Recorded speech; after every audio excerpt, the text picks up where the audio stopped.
so my name is Karika and welcome back to Unacademy channel. So इस channel में आपको देखने को मिलेगा ऑल अबाउट नॉर्सेट कि हम नॉर्सेट की प्रिपरेशन कैसे करें, किस चीज में फोकस करें, कौन सी बुक प्रेफर करें और क्या तरीके हैं जिससे आप अपने एग्जाम के प्रेशर को इजीली टैकल कर सके ताकि आप हमेशा मोटिवेट रहो और अपने नॉर्सेट के एग्जाम को अच्छे से दो और एक अच्छी रैंक अचीव करो।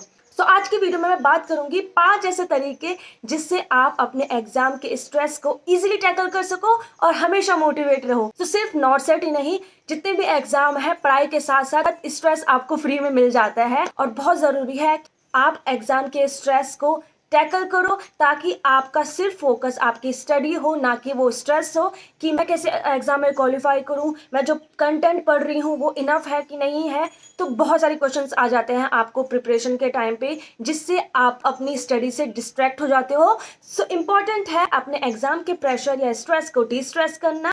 तो आज की वीडियो में बताऊंगी कि आप अपने एग्जाम के प्रेशर को कैसे इजीली टैकल करें। So the first point is surround yourself with motivating individuals. तो ये जो पॉइंट है ये बहुत इंपॉर्टेंट है। आपको पता है कि आपका जैसा सराउंडिंग होगा मेंटेलिटी वैसी होगी, क्योंकि एग्जाम के टाइम पे बहुत सारे लोग होते हैं। कुछ होता है कि जो आपको बोलता है कि आपको एग्जाम इसी बार क्रैक करना है, जरूर क्रैक करना है, करना ही करना है। और कुछ ऐसे होते हैं जो आपको बोलते हैं, जो आपको इनडायरेक्ट डीमोटिवेट करते हैं कि मैंने ये पढ़ दिया है और मैंने ये भी कवर कर दिया है, ये भी कवर कर दिया है, ये भी कवर कर दिया है। तो इस वजह से आपकी जो मेंटलिटी होती है वो होती है कि यार इसने इतना पढ़ दिया है, मैंने इतना नहीं पढ़ रखा, और क्या मैं जो पढ़ रही हूँ वो राइट कंटेंट है कि नहीं है। इन्हीं की वजह से आपका जो माइंड है आपकी स्टडी से डिस्ट्रैक्ट होके इन क्वेश्चंस में चले जाता है कि मैं जो पढ़ रही हूँ वो ठीक पढ़ रही हूँ, क्या जो मैं कंटेंट ले रही हूँ वो क्या राइट है मेरे नॉर्सेट को एग्जाम को क्वालिफाई करने के लिए। तो ये सब चीज़ें आपको डिस्ट्रैक्ट कर देती है आपकी स्टडी से।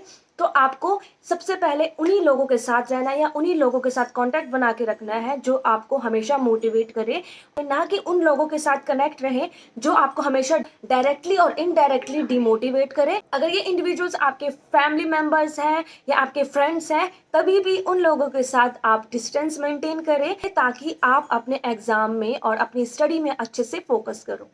So the second point is allow yourself personal time. जब भी आपको कोई एग्जाम आता है आप एक शेड्यूल बनाते हो कि मैं कैसे पढ़ूंगी, मैं कैसे पढ़ूंगा, किस टाइम पे मुझे कौन सा सब्जेक्ट पढ़ना चाहिए, किस टाइम पे मुझे कौन सा करना चाहिए। तो सब आप शेड्यूल तैयार करते हो और हर कोई ऐसे ही करता है एग्जाम के लिए। बट उस टाइम टेबल में अपने आप को एटलीस्ट 1 घंटा या आधा घंटा अपने आप को टाइम दो जिसमें आप अपनी जो आपको अच्छा लगता है, आपकी जो हॉबी होगी वो आप उसमें कर सको, लाइक कुकिंग, डांसिंग या सिंगिंग, कुछ भी, बट फ़ोन के अलावा। ऐसा नहीं कि आप उस टाइम पे फ़ोन रील देख रहे हो, वीडियो देख रहे हो, कुछ भी। हाँ, आप म्यूज़िक सुन सकते हो, वो भी बहुत अच्छी थेरेपी होती है आपके लिए। ये जितनी भी चीज़ें हैं जो आपको करना पसंद है, अगर आप अपने टाइम टेबल में से ये चीज़ें करोगे, ये एक्टिविटी करोगे, तो ये आपकी जो जितना भी जो प्रेशर रहेगा ना दिमाग में आपकी स्टडी को लेके, ये आपको रिलैक्स करेगा और रिफ्रेश करेगा और आप फिर से उसी मोटिवेशन से, उसी स्पीड से अपनी स्टडी को कंटिन्यू कर पाओगे। क्योंकि अगर आप लगातार पढ़ रहे हो किसी चीज को तो आपके दिमाग में एक टाइम पे प्रेशर हो जाता है। सो हर किसी का अलग अलग पोटेंशियल होता है, किसी का 1 घंटा, किसी का 2 घंटा, किसी का 6 घंटा पढ़ने में।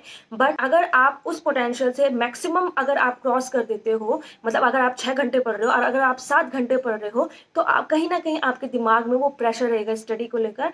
तो मेक श्योर कि आप अपने आप को टाइम दो जिसमें आप अपनी फेवरेट एक्टिविटीज कर सकते हो। वो एक्टिविटीज कुछ भी हो सकता है, आप खेल भी सकते हो, आप डांस भी कर सकते हो, कुछ भी, बट बिना फोन यूज किए। क्योंकि अगर आप फिर से फोन यूज करोगे जो प्रेशर है वो कम नहीं, वो बढ़ेगा ही बढ़ेगा। तो मेक श्योर आप फोन से दूर रहो और ऐसी एक्टिविटीज करो जिसमें फोन इंक्लूड ना हो। और ये चीज आपके लिए काफी हेल्पफुल रहती है। मैं अपनी नॉर्सेट की तैयारी करती थी तो पढ़ते पढ़ते दिमाग में एक टाइम का बहुत सारा प्रेशर आ जाता है और ये नॉर्मली है, ये सबके साथ ही होता है। तो उस टाइम पे मैंने अपने आप को एक टाइम टेबल दे रखा था कि इवनिंग में पढ़ने के बाद मैं ऊपर छत में जाती थी और गाने सुनती थी और वॉक करती थी। तो उस टाइम पे मैं बस गाने ही सुनती थी और उसी में ऐसी फोकस रहती थी और आराम से इधर उधर घूमती रहती थी। तो वो चीज़ मुझे काफ़ी हेल्पफुल लगी और उससे काफ़ी मेरा जो माइंड है काफ़ी रिफ्रेश होता था और फिर से मैं अपनी स्टडी करती थी उसी मोटिवेशन से, उसी स्पीड से। तो ये चीज़ें आपके लिए काफ़ी हेल्पफुल रहेगी। तो यू शुड ट्राई, और ऐसा करने से आपको आपका बेस्ट रिजल्ट मिलेगा। So the third point is limit social media usage. ये सभी बोलते हैं कि सोशल मीडिया से दूर रहो। अगर मैं अपनी बात करूँ तो मैं इंस्टाग्राम में भी काफ़ी एक्टिव रहती थी और यूट्यूब पे भी काफ़ी एक्टिव रहती थी, क्योंकि मुझे व्लॉग एडिट करना था, मुझे व्लॉग बनाना होता था, मुझे पोस्ट करना होता था, फिर मुझे देखना भी होता था कि उसमें कैसा रिस्पॉन्स आ रहा था। ये सब मैं सोशल मीडिया में काफ़ी इन्वॉल्व रहती थी नॉर्सेट से पहले ही। सो कोचिंग के टाइम पे 2-3 महीने तक मैं सोशल मीडिया में काफ़ी एक्टिव थी। मतलब मैं इंस्टाग्राम भी यूज़ करती थी और मैं यूट्यूब में वीडियो ब्लॉग भी बनाती थी और एडिट भी करती थी एंड पोस्ट भी करती थी। तो उससे मुझे पता नहीं चलता था, बट मेरा काफ़ी टाइम वेस्ट होता था। अगर मैं थोड़ा-सा पढ़ रही हूँ तो मैं बहुत ज़्यादा सोशल मीडिया में रहती थी, इंस्टाग्राम, यूट्यूब इनमें बहुत इन्वॉल्व रहती थी। पर धीरे-धीरे जो मेरे कोचिंग के टीचर्स थे उन्होंने मुझे काफ़ी मोटिवेट किया, काफ़ी गाइड किया कि ये सब चीज़ें आपका टाइम वेस्ट करती है और इन सब चीज़ों से आपका नॉर्सेट क्लियर नहीं होने वाला। इससे अच्छा है कोचिंग आते हो तो अपना कोचिंग इसीलिए आते हो ताकि आप एग्ज़ाम क्रैक कर सको। तो मेक श्योर कि आपका जितना भी फोकस हो आपकी कोचिंग पे हो, क्योंकि इंस्टाग्राम एंड जो सोशल मीडिया जितने भी होते हैं वो आप बाद में भी यूज़ कर सकते हो आफ्टर क्वालिफाइंग द नॉर्सेट एग्जाम और एनी एग्जाम। आई नो अगर आप सोशल मीडिया में बहुत इन्वॉल्व हो तो अचानक से आप ये सब छोड़ नहीं सकते, उसको टाइम लगेगा धीरे धीरे। बट मेक श्योर आप अपना माइंड सेट करो कि नहीं, मुझे नहीं चलाना है, नहीं चलाना है। एक टाइम ऐसा आ गया था कि जब मैंने इंस्टाग्राम हटा दिया था अपना और यूट्यूब में भी बस मैं पढ़ाई का कंटेंट देखती थी।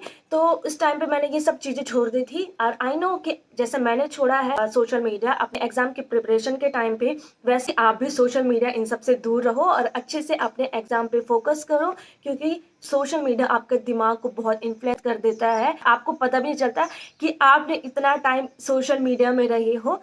तो make sure please avoid social media usage.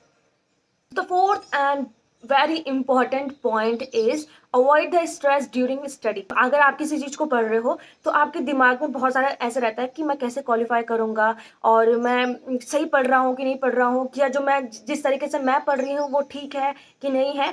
पढ़ाई के टाइम पे आपके माइंड में बहुत सारे क्वेश्चन आते रहते हैं और आप उसको चाह के भी इग्नोर नहीं कर सकते। और क्योंकि ये मेरे साथ भी हुआ है कि अगर मैं कुछ चीज़ पढ़ रही हूँ, अगर मेरे दिमाग मगर कहीं और घूम रहा है और मुझे भी नहीं पता है कि मेरा दिमाग कहीं और घूम रहा है, बट थोड़ी देर बाद फिर जैसे आपको होश आती है कि या मैं कहाँ, मतलब मैं कहाँ पढ़ रहा हूँ और मैंने इतना टाइम वेस्ट कर दिया है। Present body and absent mind, तो वही चीज़ होती है आपके स्टडी के टाइम पे। आप देखते कहीं और हो और आपका माइंड कहीं और होता है। इस चीज़ के लिए आप अपने आप को रिलैक्स करो सबसे पहले, ताकि आप अगर आप कुछ चीज़ पढ़ रहे हो तो उसका आपका पूरा फोकस पढ़ाई पे रहे। तो इस चीज़ के लिए सबसे अच्छा तरीका है, जब आप कुछ चीज़ पढ़ रहे हो तो उसको बोलो, मुंह के बाहर नहीं। अगर आप मुंह के बाहर बोलते हो तो आपका फोकस रहता है, बट अगर आप मुंह के अंदर बोलते हो या कुछ नहीं बोलते हो, बस बस मन में पढ़ते हो, तो कहीं ना कहीं वो चीज़ आपके माइंड को डिस्ट्रैक्ट करती है। मेक श्योर जब आप पढ़ो या कि मुंह के बाहर पढ़ो और या कि उन पॉइंट्स को मुंह के अंदर ही पढ़ो, बट उनको पढ़ो कि आप क्या चीज़ पढ़ रहे हो, ताकि आपका जो पूरा फोकस रहे आपकी स्टडी में रहे, ना कि आपका जो दिमाग है वो कहीं और जा रहा है। तो ये सारी चीज़ें को टैकल करना बहुत इंपॉर्टेंट होता है, क्योंकि कहीं ना कहीं ये चीज़ें आपके स्टडी को इफेक्ट करती है। तो जिस टाइम आपके मन में ये बहुत सारे क्वेश्चंस चल रहे होते हैं, पर सिंपल ये करो, स्टॉप स्टॉप स्टॉप। मैं भी ऐसे करती थी, जब मेरे मन में पढ़ते पढ़ते बहुत सारे क्वेश्चंस आ जाते, मैं बोलती अपने आप को बोलती थी स्टॉप करने का, स्टॉप, अभी अगर तू पढ़ रही है तो बस पढ़। तो आप भी ये तरीका ज़रूर अपनाना और ऐसे करते करते धीरे धीरे आपका जो फोकस है आपकी स्टडी में होगा और धीरे धीरे जितने भी आपके ये मन में जो क्वेश्चनिंग चलते हैं वो धीरे धीरे कम हो जाएंगे। तो मेक श्योर कि आप पढ़ाई के टाइम पे बस पढ़ाई करो। Present body and absent mind वाला किस्सा नहीं होना चाहिए। तो या So the last but not the least point is begin by mastering the basic. See, अगर मैं अपना एग्जांपल दूँ, जब मैंने first time online MCQs attend किए थे, तो उसमें मेरे जितने भी गलत क्वेश्चन थे, मेरे जितने भी सही क्वेश्चन थे, वो लगभग इक्वल थे। तो उस टाइम पे मैं ब्लैंक हो गई थी कि मैं क्या पढ़ रही हूँ, मैं क्या कर रही हूँ। बट मेरे जो टीचर्स थे उन्होंने काफ़ी हेल्प करी इस चीज़ में और इन चीज़ में काफ़ी मोटिवेट किया हमको कि अगर आप कुछ भी अटेंड कर रहे हो एमसीक्यूज, अगर आपके उसमें फर्स्ट टाइम पे 0 आ गए हैं तो बिल्कुल भी डिमोटिवेट मत होना। बट मेक श्योर आपके फर्स्ट टाइम पे अगर 0 आया है तो सेकंड टाइम पे एटलीस्ट 1 आने चाहिए, 0 नहीं आने चाहिए। मतलब आपका जो ग्राफ है हमेशा ऊपर होना चाहिए, कभी भी कांस्टेंट, और कभी भी आपका जो ग्राफ हो डिक्लाइन नहीं करना चाहिए। तो ये चीज़ें काफ़ी मैटर करती है आपके एग्जाम को क्वालिफाई करने के लिए। जब भी आप अपने आप को टेस्ट करो, बाय एमसीक्यूज और एनीथिंग, तो मेक श्योर आपने जितने मार्क्स गेन किए हैं हमेशा नेक्स्ट टाइम आपके मार्क्स उससे ऊपर होने चाहिए, ना कि नीचे होने चाहिए, और कांस्टेंट भी नहीं होने चाहिए। तो ये चीज़ें आपके लिए काफ़ी हेल्पफुल होती है। अगर धीरे धीरे आपका जो ग्राफ है अगर ऊपर होता जाएगा तो ऐसे में आप खुद भी मोटिवेट होंगे, आपको भी लगे कि हाँ जो मैं पढ़ रहा हूँ, जो मेरे पास जितने भी कंटेंट है, जहाँ से मैं अपना पूरा जो एग्ज़ाम क्वालिफाई करने की सोच रहा हूँ वो बेस्ट है, राइट कंटेंट है, और मैं अपना एग्ज़ाम ईजिली क्रैक कर सकता हूँ अगर मेरा ग्राफ हमेशा ऊपर जा रहा है। Always start from zero, but next time आपके वो जीरो नहीं है, आपके वो 1 आने चाहिए। हमेशा अपना जो ग्राफ है मेंटेन करके चलो। जो नॉर्सेट के जो एग्जाम होता है हम बहुत टफ नहीं होता है आपका, मतलब आप सोचते होंगे कि बहुत कॉम्प्लेक्स चीज़ें आती है, बट ऐसा कुछ नहीं है। जो नॉर्सेट का जो एग्जाम का पैटर्न है काफ़ी बेसिक आता है। तो स्टार्ट करो बेसिक्स चीज़ों से जो आपने अपने बीएससी नर्सिंग के टाइम पे पढ़ी होंगी। धीरे धीरे आपका जैसे बेसिक क्लियर हो जाएगा तो वो आपके लिए नॉर्सेट के एग्जाम को क्वालिफाई करने के लिए बहुत अच्छा रहेगा। तो नॉर्सेट के जो एग्जाम होते हैं वो हमेशा बेसिक होते हैं, और बेसिक ही चीज़ें आपको हमेशा कंफ्यूज करती है। तो मेक श्योर आपका जो बेसिक है वो बहुत ही क्रिस्टल क्लियर होना चाहिए। So these are the 5 point जिससे आप अपने एग्जाम के स्ट्रेस को इजीली टैकल कर सको। आई थिंक आपके लिए ये वीडियो काफ़ी हेल्पफुल रहेंगे, क्योंकि जितने भी मैंने पॉइंट मेंशन किए हैं मेरे पर्सनल एक्सपीरियंस है, इसीलिए मैं आपको आपके साथ शेयर कर रही हूँ, ताकि आपको ये वीडियो एग्जाम के टाइम पे काफ़ी हेल्पफुल लगे और आप अपना नॉर्सेट का एग्जाम अच्छे से दो। और हमेशा एग्जाम के टाइम पे मोटिवेट रहो। मोटिवेशन एग्जाम के टाइम पे बहुत इंपॉर्टेंट होता है, और ये वीडियो आपको काफ़ी मोटिवेट करेगी। अगर आपने जितने भी पॉइंट मैंने मेंशन किए हैं अगर आप उसको अच्छे से फॉलो करोगे तो आई नो कि आप अपना नॉर्सेट का एग्जाम अच्छे से दोगे और इजीली क्रैक करोगे और एक अच्छी रैंक आप अचीव करोगे। सो या that's all in today's video. Thanks for watching this video. और इसके बाद भी मैं नॉर्सेट से रिलेटेड काफ़ी नई नई और अलग अलग वीडियोस लेके आऊँगी जो आपके एग्जाम के लिए काफ़ी हेल्पफुल रहेंगी। तो नेक्स्ट अपकमिंग वीडियोस को देखने के लिए आपको हमेशा अपडेट रहना पड़ेगा। तो उसके लिए आपको सिर्फ इतना करना है, subscribe this channel and yeah don't forget to click the notification bell, ताकि आप हमेशा नोटिफाई रहो जब भी मेरी अपकमिंग नई वीडियोस आएगी। तो yeah bye and see in the next videos.